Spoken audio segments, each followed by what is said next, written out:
ஹரஹர சங்கர ஜெய ஜெய சங்கர. நிறைய பழமொழிகளுக்கு சில விஷமிகள் தவறான அர்த்தத்தை சொல்லி மக்களோட மனசுல ஆழமா பதிய வச்சுட்டா. இடத்த கொடுத்தா மடத்தை பிடுங்குவான்னு ஒரு பழமொழி சொல்றா.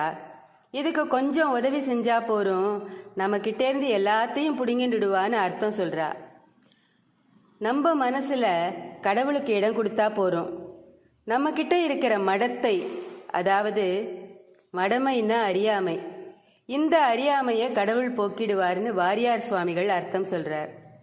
அந்த மாதிரி தான் சித்திரை அப்பன் தெருவிலேங்கிற பழமொழிக்கும் தவறான அர்த்தத்தை மக்கள் மனசுல ஆழமா பதிய வச்சுட்டா.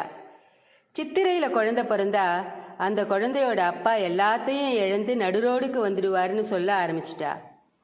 ஜோசியம் என்ன சொல்றது தெரியுமா?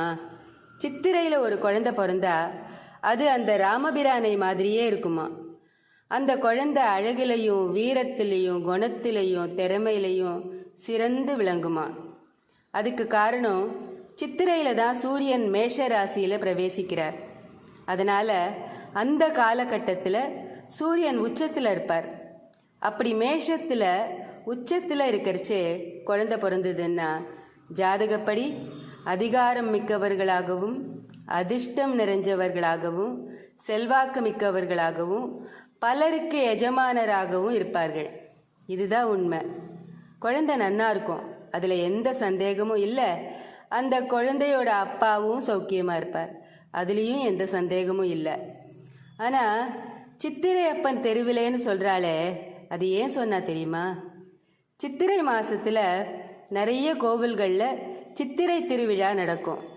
சித்திரை 1ஆம் தேதி சிவாலயங்களில் ரதோத்சவம் நடக்கும்.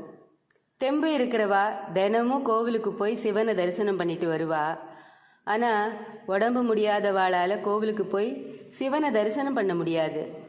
தெய்வ நம்பிக்கை இல்லாதவா கோவிலுக்கு வந்து சாமி தரிசனம் பண்ண மாட்டா. நையாத மனதினரை நைவிப்பான் வேண்டி ஐயா வீதி உலா போந்தனையோ அப்படின்னு பெரியவாள்லாம் பாடியிருக்கா. சாமியே இல்லைன்னு சொல்றவாளுக்காக கூட இறக்கப்பட்டு நீ தெரு தெருவா வந்து அவளுக்கு அனுகிரகம் பண்றியா அப்படின்னு அதுக்கு அர்த்தம். அதனால அவளுக்காக எல்லாம் இறங்கி சித்திரை மாசத்துல சிவன் தெருவில் வீதி உலா வருவார். சித்திரையில அப்பன் சிவபெருமான் தெருக்கு வந்து தரிசனம் கொடுப்பாருங்கிறத தான் சித்திரை அப்பன் தெருவிலேன்னு சொன்னான். மற்றபடி சித்திரையில குழந்தை பிறந்தா அந்த குழந்தையோட அப்பா தெருக்கு வந்துடுவார்னு எல்லாம் அர்த்தம் இல்லை. தெரியாம தான் கேட்குறேன், சித்திரையில குழந்தை பிறந்தா மட்டும்தான் அந்த குழந்தையோட அப்பாவுக்கு பிரச்சனை வருமா? மற்ற மாசங்கள்ல பிறந்தவாளோட அப்பா எல்லாம் பிரச்சனையே இல்லாம சந்தோஷமா இருக்காளா?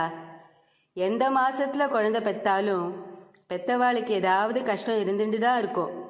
அதனால சித்திரையில பிறந்த குழந்தைகளை இனிமேலாவது குறையா நினைக்காதீர்கள். ஸ்ரீ மகாபெரிவா திருவடிகளே சரணம். ஹரஹர சங்கர ஜெய ஜெய சங்கர. காஞ்சி சங்கர காமகோட்டி சங்கர.